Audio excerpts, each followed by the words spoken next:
Bishrah li sadri wa yassir li amri wahlul 'uqdatam min lisani yafqahu qawli. Subhanaka la ilma lana illa ma 'allamtana innaka antal alimul hakim. Wa la haula wa la quwwata illa billahil aliyyil azim.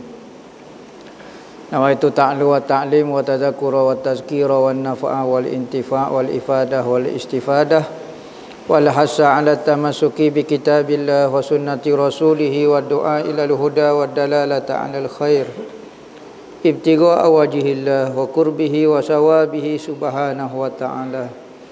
Allahumma inni as'aluka ilman ladunni wa mashraba safihani ya wahhabu ya ghani. Qala al-muallif rahimahullahu ta'ala wa nafa'ana bihi wa bi 'ulumihi fid dharain amin. Rabbi yassir wa la tu'assir wa tammim bil khair wa la haula wa la quwwata illa billahil aliyyil azim. Amma ba'du, assalamualaikum warahmatullahi wabarakatuh. Berkata Al-Allamah Al-Mufassir Al-Muhaddis Rabbani Abdullah Sirajuddin Al-Husaini dalam kitab dia Sayyiduna Muhammad Rasulullah sallallahu alaihi wasallam, sehinggalah kepada perkataan dia al-hadisu rabi' wa salasun, khutbatun Nabi sallallahu alaihi wasallam yuhadziru fiha ummatahu an yatanafasu 'ala dunya wa yansawna dinahum.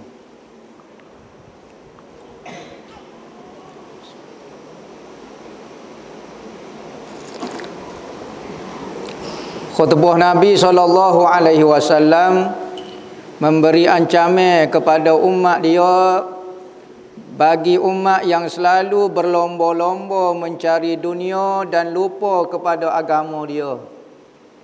Maka Nabi Muhammad pernah beri ancaman. Nabi Muhammad gertaklah kita kata. Nabi Muhammad repok kita kata. Ayat kepada umat dia supaya jangan berlomba-lomba mencari dunia dan lupa kepada agama dia. Mencari dunia ni bukan kata kerja rajin. Seorang tu rajin bekerja, kuat dunia. Tak. Dunia itu setiap benda yang menyebabkan kita lupa kepada Allah Ta'ala. Kita lupa pada Allah Ta'ala, maka benda tu jadi dunia. Setiap benda yang menyebabkan kita ingat kepada Allah Ta'ala, maka benda itu menjadi akhirat. Contohnya, kalau kita buat sekali pun nampak rupa ibadat, tetapi benda itu tidak ada ingat kepada Allah, maka benda itu jadi dunia. Nabi katakan min amalin yatasawwaru bi surati dunya yasiru ila akhirah bi husnin niyah. Nabi kata berapa banyak amalan perbuatan seolah-olah nampak dunia tetapi menjadi akhirat kerana niat yang baik. Dan berapa banyak amalan suratul akhirah, surah gambaran akhirat, tetapi jadi dunia kerana jahatnya amalan dia, ni jahatnya niat dia. Seorang yang sembahyang rupanya akhirat tetapi niat nak menunjuk-nunjuk kepada orang. Kita buat baik, kita tak buat maksiat, tujuan nak dapat nama, title orang baik. Kita duduk depan mengaji rajin-rajin nak suruh dapat title nama Tok Guru, Syekh Rabbana kau apa dia. Bukan nak dapat redha Allah Ta'ala, maka semua tu jadi dunia belaka. Apa maksud dunia? Melupakan kita kepada Allah, menambah jauh ke kita daripada Allah. Manakala seolah-olah ada benda perbuatan nampak seperti dunia, tetapi menyebabkan kita ingat Allah Ta'ala. Nampak pergi kerja, nampak cari duit, nampak makan, nampak minum, nampak tidur, tetapi tidur kerana nak cari kekuatan, nak bangun tahajud. Qailulah, jadi amalan tu amalan akhirat. Sekalipun tidur jendera supa orang juga, nampak rupa dunia tetapi jadi akhirat. Makan nasi, bapa nak ada kekuatan supaya boleh belajar, boleh semayang, boleh puasa, maka makan tu jadi ibadat. Cari duit, cari kerja, bapa demo bersungguh, saya nak cari nafkah untuk isteri saya, anak-anak saya. Saya tak sih mencuri, saya nak cari harta yang halal. Bahkan Nabi kata, rezeki yang paling afdal adalah rezeki daripada hasil titik peluh kita. Nah, kita usaha sendiri. Maka hak tu paling afdalnya. Nabi, Nabi kerja. Nabi jual, Nabi gapo, tidak ada masalah gapo dia. Nabi ada bercucuk tanah. Nabi Allah Nuh alaihi salam tukar kayu. Nabi Allah Daud alaihi salam tukar besi. Jadi ada pekerjaan masing-masing, tidak jadi kau salah. Dunia yang Nabi Muhammad beri ancaman setiap benda yang melupakan kepada Allah. Lupa kepada agama dia, lupa kepada belajar ilmu fardu ain, lupa kepada hadir kepada majlis-majlis yang menyebabkan kita ingat kepada Nabi Muhammad. Lah ni ada majlis duk kecek semua nak suruh kita ingat kepada dunia, lupa pada Allah, lupa kepada Nabi Muhammad. Jarang ada majlis-majlis yang menyebabkan kita ingat Allah dan ingat Nabi Muhammad. Maka kalau tak boleh mari tiap-tiap hari, seminggu sekali, sebulan sekali, biar kita ada ingat Nabi Muhammad. Apa perlu ingat Nabi Muhammad? Kerana di akhirat, benda yang paling boleh menolong kita adalah Nabi Muhammad. Tak ada orang dah boleh nak ngejah kecuali Nabi Muhammad. Dia ejah orang ni, hok pakat rendah naik jadi pakat tinggi, hok masuk neraka boleh masuk syurga. Semua hasil daripada Nabi Muhammad, syafaat Nabi Muhammad. Kita kena ingat banyak. Siapa dia nak duduk dekat dengan Nabi Muhammad, nak duduk sekali dengan Nabi Muhammad, kena banyak berselawat kepada Nabi Muhammad. Majlis-majlis lagu ni bertambah-tambah, musim penyakit, musim gapo semakin kurang. Majlis tarik rahmat Allah Ta'ala ke bumi ni. Kita orang dunia kena buat sesuatu menarik saya Tuhan kepada kita. Jangan tiap-tiap hari duk buat benda yang menarik bala dan marah Allah Ta'ala. Kalau ada pun kena buat juga majlis supaya seimbang di antara bala dengan rahmat Allah Ta'ala. Antara majlis-majlis yang menarik rahmat Allah Ta'ala, majlis berselawat kepada Nabi. Majlis berselawat kepada Nabi. Nabi kata siapa dia berselawat kepada aku sekali, maka Allah menurunkan rahmat berselawat kepada orang yang berselawat saat ni 10 kali. Pas dalam majlis ni berapa orang? Selawat boleh 10 kali, maka tepat ni turun rahmat kasih saya Tuhan. Insya-Allah tepat yang diturunkan kasih saya Tuhan. Sama ada tepat itu bangunan, sama ada tepat itu hati-hati orang mukmin. Apabila turun rahmat kasih saya Tuhan, insya-Allah hidup dia tidak akan celaka. Zaman orang tengah serabut, zaman orang tengah pening kepala, zaman orang dok tengah fikir penyakit, zaman orang tengah fikir kerja, zaman orang tengah fikir musim gawat, musim gapo, orang tu tenang saja hidup dia dengan Allah Ta'ala. Boleh makan, tak boleh makan, tenang. Ketenangan tu penting. Kadang-kadang ada orang boleh makan tiap-tiap hari, pitih ada 100,000, tapi hati masih tak tenang lagi. Jadi apa yang kita nak atas muka dunia adalah ketenangan. Maka majlis-majlis mengingati Allah dan Nabi Muhammad menyebabkan kita tenang. Kalau majlis-majlis mengingatkan dunia menyebabkan kita serabut. Dunia betah naik, betah turun, betah masalah, betah gini, betah apa. Tetapi Allah dengan Nabi Muhammad menjanjikan orang yang ingat kepada dia benda-benda baik. Setiap kali kita mengingat Allah Ta'ala, ingat Nabi Muhammad, maka kita teringat janji-janji Allah Ta'ala dan Nabi Muhammad. Hati kita jadi tenang. Tak serabut, tak gapo. Tetapi dunia tak menjanjikan kita. Kita bersungguh cari dia pun dia tidak menjanjikan kebahagiaan. Kadang-kadang semakin serabut pula. Orang tak ada kenderaan bercita-cita nak ada kenderaan. Ada kenderaan boleh 10 butir, serabut pula, kena bayar rotek, kena isi minyak, kena start, tak start, mapuh pula. Jadi masalah pula. Maka dunia ni tidak menjanjikan kebahagiaan. Sekalipun kita boleh dunia tu. Tetapi akhirat Allah Ta'ala, Nabi Muhammad, dia tidak akan menipu kita. Boleh Allah, boleh Nabi Muhammad, tak ada apa lah. Maka sebab itulah Nabi Muhammad raya kejar Allah Ta'ala, kejar akhiratmu, jangan kejar dunia. Kerana dunia itu menipu. Dalam hadis sebut, ad-dunya jifatun wa tullabuha kilabun. Dunia itu adalah bangkai. Dan yang makan bangkai ini, suka makan bangkai adalah anjing sahaja.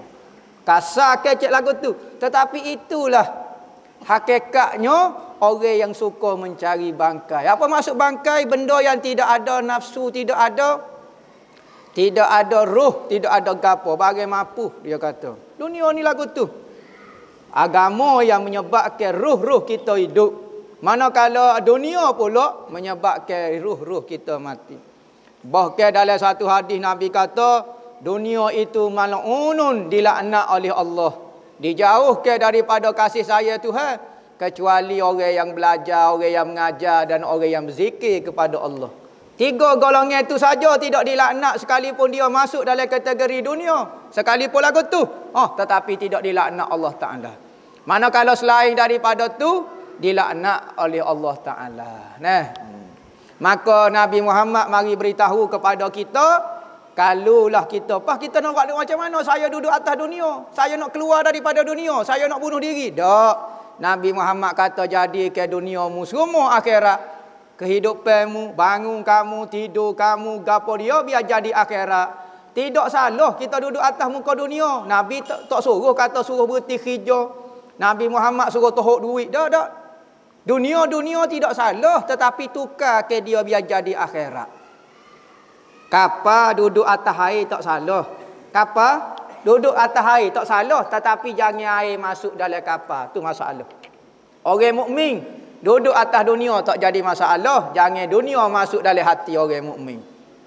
Sebagaimana kapal kalau masuk air jadi karam, jadi tenggelam, maka begitu juga hati orang mukmin kalau masuk dunia dalam hati dia akan karam di tengah-tengah jalan, maka tak sapalah perjalanan dia ke Tuhan. Duduk atas dunia tak apa, tak salah. Ada duit tak salah, ada kenderaan tak salah, ada rumah tak salah, ada isteri tak salah, ada anak tak salah, tetapi buat benda tu jadi akhirat. Lah ni hak Nabi Muhammad marah duduk berlomba semata-mata dunia sungguh. Nak mencari keseronokan sungguh, nak bermain-main, nak berpoyo-poyo sungguh dengan dunia ni hingga melupakan Tuhan. Hak tu Tuhan marah. Sahabat-sahabat dulu ada seorang sahabat nama Abdul Rahman ibnu Auf. Ni kaya sungguh orang dia. Orang sangat kaya. Apabila lagu tu Allah Nabi Muhammad kata orang kaya berbanding dengan orang miskin, lewat dia masuk daripada syurga. Orang miskin yang baik, orang kaya yang baik, kalau masuk syurga, orang kaya lewat setengah hari sahaja berbanding dengan orang miskin masuk awal. Katanya Abdul Rahman bin Auf, setengah hari itu cuma mana? Katanya Nabi Muhammad 500 tahun.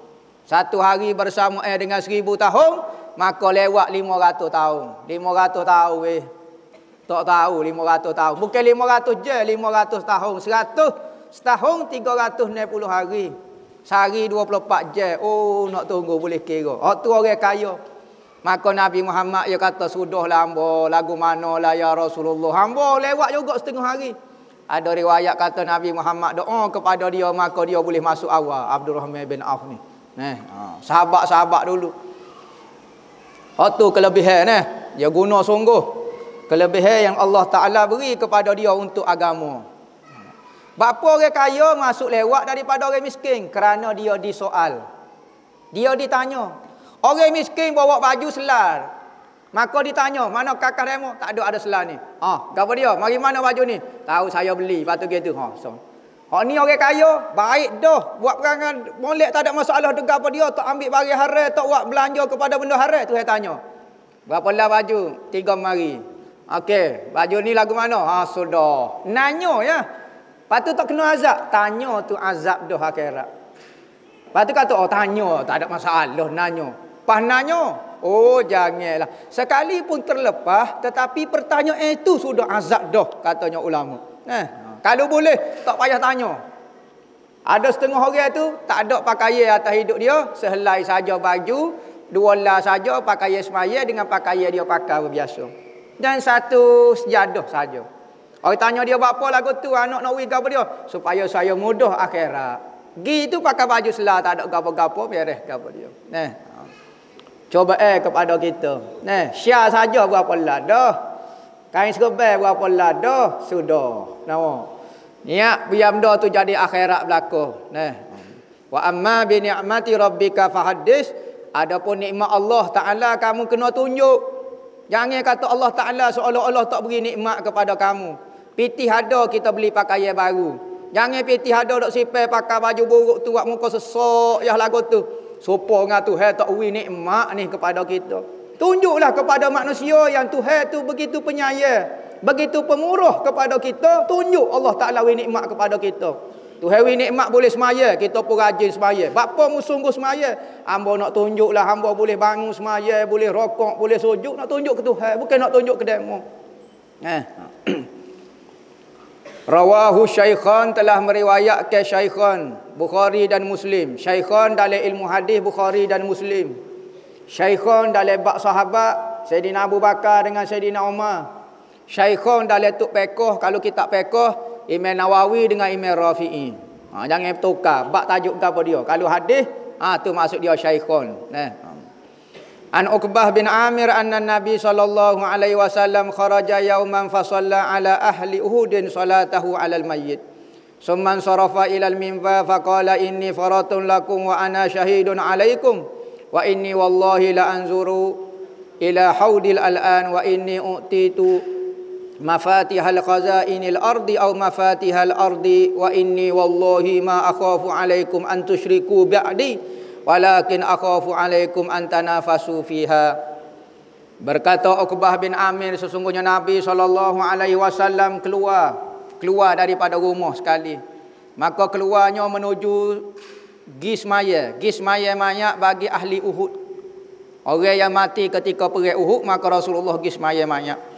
Kemudian lepas pada tu Rasulullah bangun berkhutbah di atas mimbar. Nabi pun sebut, aku menjadi saksi kepada kamu demi Allah, sekarang aku dapat melihat kolamku. Haud ni kolam Nabi. Nabi duduk atas muka dunia, boleh tengok kolam Nabi di akhirat. Bisa tak bisa Nabi? Bisa. Tengok jelas-jelas, tengok. Aku tengok sekarang kolamku. Nak royak kepada sahabat, benda ni bukan wak lolok, benda ni betul-betul sungguh kolamku. Yang mana kolamku itu panjang dia sejak sebulan perjalanan, lebar dia sebulan perjalanan. Ceret-ceret dia, cebok dia adalah sebanyak bintang di langit. Air dia terlalu putih lebih daripada susu, sangat harum lebih daripada kasturi, sangat manis mengatasi madu. Oh, air dia sekali minum maka tidak akan dahaga selama-lamanya. Orang yang nak masuk syurga akan minum daripada telaga Nabi, maka dia tidak akan lapar selamanya. Lepas tu duduk makan dalam syurga. Makan dalam syurga bukan kerana lapar, tetapi nak menunjukkan kemewahan, nak bermewah-mewah dengan nikmat Allah Ta'ala dalam syurga. Tak pernah bukan kata rasul, sudah kaki nama, apa lapar. Sudah dah lapar dalam syurga, tak ada. Makan kenyang tak berhenti. Makan pah makan pah makan. Seorang lelaki dalam syurga mendapat 100 kekuatan ahli dunia. Kalulah pagi-pagi dia makan nasi sejeluk, maka 100 jeluk dia makan sepagi. Kalau dalam syurga tu 100 kekuatan. Kekuatan apa dia? Dari sudut makan, minum dan tidur dengan isteri. Kekuatan orang dalam syurga. Lo ni tak ada kekuatan lah manalah. Lo ni nya 2-3 lekuk rubuh beleping dah. Akhirat tu 100 kekuatan. Nabi Muhammad kata, aku diberi 40 kekuatan ahli syurga. Aku diberi kekuatan 40 ahli syurga. Seorang ahli syurga menyamai dengan 100 kekuatan lelaki biasa. Nabi dapat 40 kekuatan. 40 kali 100, 4,000 kekuatan lelaki. Kalau ikut era 4,000 kekuatan lelaki berkahwin kali 4. Kalau Nabi nak nikah 4 dia. 4 kali 4, 16,000 Nabi kena nikah. Baru padan dengan dia. Nabi dapat kekuatan 4,000 kekuatan lelaki. Maka kalau nak padan dengan diri dia, mesti nikah 16,000. 16,000 orang perempuan. Tetapi Nabi nikah berapa? 11 orang saja. Berarti Nabi ni zuhud. Ada orang kata Nabi suka kepada perempuan. Betul nikah. Duk betul wak kelip bini, wak kelip nikah. Kalau Nabi suka kepada perempuan, nescaya Nabi nikah dengan anak dara belakang. Semua isteri-isteri dia janda kecuali seorang saja, Siti Aisyah saja. Kalau Nabi suka perempuan, Nabi pilih anak dara belakang. Ada yang kata, Nabi ni suka kepada perempuan. Betul orang tino. Orang lain tak boleh lebih. Dia seorang yang boleh. Orang lain boleh 4 ya. Ni kekuatan dia. Padalah 16,000 orang. Baru padan dengan kekuatan dia. Tapi dia hanya ambil 11 orang sahaja. Nabi khutbah, Nabi kata kepada dia, aku tengok sekarang kolamku dan aku diberi akan kunci khazanah bumi. Nabi tahu belaka, minyak duduk mana, lombong mah duduk mana. Bukan kata lagu tu, bukan bukit-bukit di Mekah memperlawakan, tawar diri dia nak jadi mah. Tawar kepada Nabi nak jadi mah. Bukit lah ni besar ni mah bergocoh bertikai besar ni. Tapi besar bukit nak jadi mah. Nak ui ke Nabi. Nak suruh Nabi boleh berlaku harta kekayaan. Tapi Nabi tak sih. Kita kalau orang tawar lagu tu nak tak? No. Hok tasawuf dah tu. Hok pakai baju buruk. No. Bunyi dia deras sekali. Hok tasawuf sekali. No. Nabi Muhammad miskin dia ikhtiari. Pilihan dia.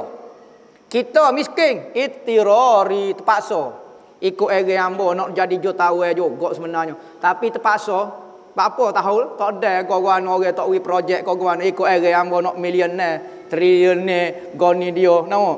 Tetapi apa jadi miskin? Tahu terpaksa duduk sini, tahu orang tak cara, sesok gitu. Nama. Ikut area nak kaya. Nabi Muhammad miskin dia ikhtiari pilihan dia. Berarti jauh kita dengan Nabi Muhammad. Zuhud kita tak terbukti lagi. Zuhud kita. Hak zuhud, nampak zuhud. Cetrawih pitih sejuta. Allah susah-susah. Boboh dalam kais kebal. Allah susah-susah. Esok mari pulak dah. Esok mari pulak dah pulak. Nama. Berat zuhud kita. Menipu. Kita dah rasa kita zuhud dah. Rupanya hati masih belum zuhud. Nabi sudah terbukti. Allah Ta'ala tawar. Peri. Bukan marah. Tuhan tak marah. Ambil. Bukan dunia. Ambil. Dah zi. Kita. Besar pala lutut. Gocoh dengan saya. Tonye. Siap tonye. Buat kelik tikai orang. Wa inni wallah. Sesungguhnya aku demi Allah. Aku tidak takut kepada kamu. Kamu mensyirik ke Allah Ta'ala lepas pada aku. Tuhan Nabi Muhammad tidak takut berlaku syirik. Kerana tidak akan berlaku syirik di atas orang mukmin. Kerana orang mukmin apabila percaya Allah Ta'ala sebagai Tuhan, dia tidak akan menduakan Tuhan. Hanya yang menggerakkan, memberi manfaat, memberi mudarat adalah Allah Ta'ala. Itu jelas bagi orang mukmin.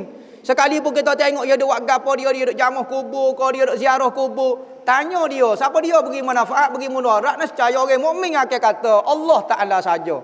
Kenapa kita begitu jahat sengkau kepada orang mukmin pergi ziarah kubur? Oh, tu syirik tu. Pegang goni sikit, oh syirik tu. Ambil goni sikit, syirik dah tu. Pegang pakai gelas sikit, syirik dah tu. Gege gepa ambo pakai gelas kata syirik lah gapo dia. Sudah tak ada apalah syirik. Cekak ambo nak gada akidah ambo dengan kawan sekeping benda lagu ni. Kena tanya ke orang sepatu. Kita ni jangan jadi kaki fitnah. Tengok gambar syirik selalu. Gi gambar syirik selalu. Takut kita duk mikir syirik tu syirik nampak syirik belaka. Orang mukmin tak pernah mikir syirik. Ya buat gapo-gapo tak telitah pun syirik. Kadang-kadang orang kapung mudah kita kata, syirik ni orang kapung. Orang kapung tak telitah. Jadi apa bila kita sebut syirik baru dia telitah. Weh syirik rupanya. Ambo tak telitah pun kata selain pada Tuhan ada kuasa. Kita dok ngajar orang kapung jadi syirik. Dok sebut syirik bid'ah, syirik bid'ah, syirik bid'ah. Kita orang mukmin tak kecek pun benda lagu tu. Nabi Muhammad kata aku tak takut pun mengakai berlaku syirik lepas pada aku. Nabi Muhammad yakin dengan apa kita. Tapi gapo dia Nabi Muhammad takut? Aku takut mu berlomba cari dunia. Tu saja Nabi Muhammad pesan. Kau bimbangnya. Nak syirik tak berlaku dah. Bahkan dalam hadis lain, syaitan telah putus asa atas kamu orang mukmin untuk berlaku syirik. Syaitan putus asa. Tetapi walakin tahrish bainahum, syaitan akan buat menjadi balah di antara kaum umum. Syirik tak berlaku dah. Orang mukmin duduk depan api buat gini. Musim sejuk.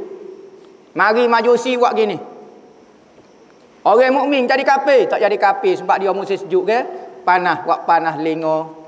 Orang majusi buat gini depan api jadi kafir. Beza apa dia? Perbuatan yang sama dok gini berlaku.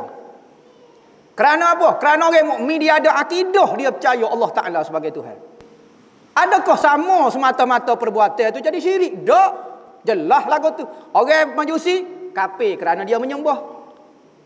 Orang Islam kata Nabi Isa boleh menghidupkan orang mati. Kristian kata Nabi Isa boleh menghidupkan mati. Hak ni kata-kata jadi kafir, hak ni tak jadi kafir. Sebab apa? Kerana orang Islam jelas Nabi Isa itu mukjizat dia boleh menghidupkan orang mati. Jelas Allah Ta'ala menghidup dan mematikan. Nabi Isa dinisbahkan boleh menghidupkan orang mati. Mukjizat dia. Sama kata-kata. Hak ni kata lagu tu juga. Hak ni percaya Nabi Isa yang menghidupkan. Dia ada kuasa, dia anak Tuhan. Lain. Rupanya, tak semestinya tak sebih atas tekuk jadi tak cadah. Dak, minum melo jadi Jepun lah kitanya. Ada orang makan surau jadi Syiah. Allah. Makan sirah, makan surau jadi Syiah. 10 Muharram jadi Syiah. Pakai sokok jadi Syiah. Syiah belakang dah Pak ni. Tak ada apa dah lah. Asy Hussein jadi Syiah. Lambai Capa jadi Syiah. Pelik-pelik orang lon. Bodoh tahap mana kecek. Orang kampung tak kecek tahap tu. Orang hok ngaku ustaz ada PhD ada gapo kecek tahap lagu tu. Keedah mari atas langit mana tak tahu dia belajar. Ada ulama-ulama kecek lagu tu. Masya-Allah. Hak ni orang pagi ngaji bukan nak belajar. Masa ngaji duduk ngaji ke periksa nak kejar CJ. Kejar CJ. Orang lain ni nak kejar PhD. Kerana dia kata apabila saya boleh PhD tak mungkin salah dah. Maka gila-gila dia kejar PhD. Tak cukup ambil 2, 3, 4, 5. Ingat nasi khabu ke? 2, 3, 4, 5 bungkus nak. Sebab apa? Saya kalau boleh PhD orang percaya dah saya. Tak mungkin salah. Imam Syafi'i manusia mungkin salah. Ikut Imam Ghazali. Imam Ghazali manusia mungkin salah. PhD. PhD tak mungkin salah. Sebab PhD kan? Sebab tu saya cari 2, 3, 4 Allah setel berjaya. Dari tipu orang-orang belajar agama dengan bui title lagu tu. Kalau orang alim berdengung tak ada CJ sekeping, bodoh. Panggil ngajar W50 ya, demo tak ada CJ. Biar kawan tu mengaji alim berdengung, hafal macam-macam kitab. Orang ni bodoh letak. Ada PhD, kecek tipu sikit orang, baca hadis sikit, nipu orang kapur sikit, bayar 5,000. Buat apa? PhD dia punya pukulan. Nilai siapa dia guna lagu tu? Nilai Allah dengan Nabi Muhammad kau nilai siapa dia ajar lagu tu? Belajar lagu tu pun Nabi Muhammad tak redha lagi. Ada ngaji lagu tu. Ngaji daripada kitab ke kitab. Cara talaki yang diiktiraf oleh Nabi Muhammad. Nabi Muhammad ajar sahabat lagu tu. Ambil PhD tu bid'ah paling besar sekali. Bid'ah paling besar. Ada yang kata hamba ni jadi anti PhD sebab dia tak ada PhD tu. Sebab tu dia mana ada CJ. Buka pondok dalam hotel lagu tu. Ya, hamba bukan deking orang ambil PhD. Tak salah. Tetapi ambil PhD ni ramai lah ni mempergunakan PhD doktor dia nak menyatakan dia benar. Sehingga apabila dia ngajar salah, malu nak sebut Allah, salah minta maaf saya. Saya pun PhD tapi ada salah. Tak mas. Siap tanya, Pak cik tanya saya tu, Pak cik ada PhD ke? Senyap tanya lagu tu. Sebab PhD ni betul. Berjaya orang kafir. Tarik sikit-sikit. Dulu kita tak perasan tujuan benda berlaku PhD. Lah ni nampak jelas. Wallahu a'lam ngepek sepuku. Bismillah.